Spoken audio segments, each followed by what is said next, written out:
Bagaimana hukum istinja dengan memakai tisu? Jadi begini, istinja atau cebok, atau orang Jawa mengatakan cewok, atau bersuci dari buang air besar maupun buang air kecil, nah itu namanya istinja. Jadi bersuci setelah buang air kecil atau buang air besar itu namanya istinja. Nah, istinja itu hukumnya wajib.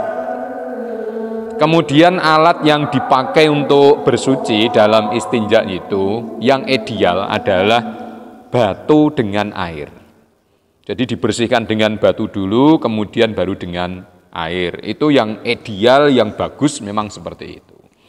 Kalau misalnya salah satunya, maka tentu air yang lebih utama. Jika air tidak ada, maka ya batu, begitu. Nah, cuma dalam pembahasan batu itu sebenarnya di dalam kitab Fathul Qorib itu disebutkan wa ma fi maknahu. Ya, termasuk batu itu ya sesuatu yang semakna dengan batu. Sesuatu yang semakna dengan batu itu kriterianya yang pertama jamidin, benda yang padat, begitu. Jadi benda padat apapun itu bisa dipakai untuk bersuci, untuk istinja setelah buang air kecil maupun buang air besar. Kemudian yang kedua syaratnya adalah tohirin, yang suci. Ya walaupun padat tapi kalau tidak suci, bendanya najis ya tidak boleh dipakai untuk istinja. Kemudian yang ketiga ini kriterianya adalah koliin. Koli itu apa ya? Kalau bahasa Jawanya itu keset. Ya, bisa menyerap. Jadi kalau padat tapi tidak keset, ya itu tidak bisa dipakai untuk istinja. Misalnya seperti botol kecap, ya itu kan tidak keset, dipakai untuk membersihkan itu tidak bisa nyerap. Nah itu tidak boleh. Jadi ketentuannya benda padat itu yang keset.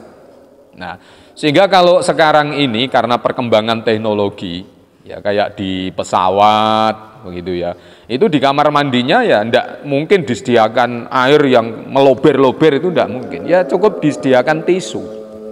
Dan tisu itu wama fi maknal hajari, dia semakna dengan batu karena ketentuannya adalah jamid, ya tisu itu benda padat, kemudian suci dan juga keset.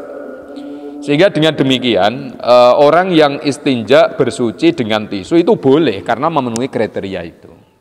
Nah, kemudian yang terakhir kriterianya adalah ghairu muhtaromin, tidak termasuk sesuatu yang dimuliakan.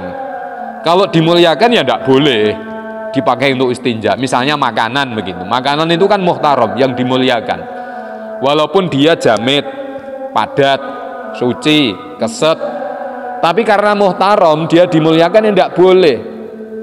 Masa istinja pakai pisang goreng, pakai ote-ote yang tidak boleh, wong itu muhtarom, dimuliakan.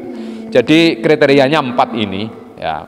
Dengan demikian orang istinja menggunakan tisu itu hukumnya boleh. Begitu. Jadi yang disebut batu itu tidak sekedar batu tapi wama fi maknahu, dan sesuatu yang semakna dengan batu, termasuk tisu atau apa saja yang memenuhi 4 kriteria tadi. Demikian, semoga bermanfaat.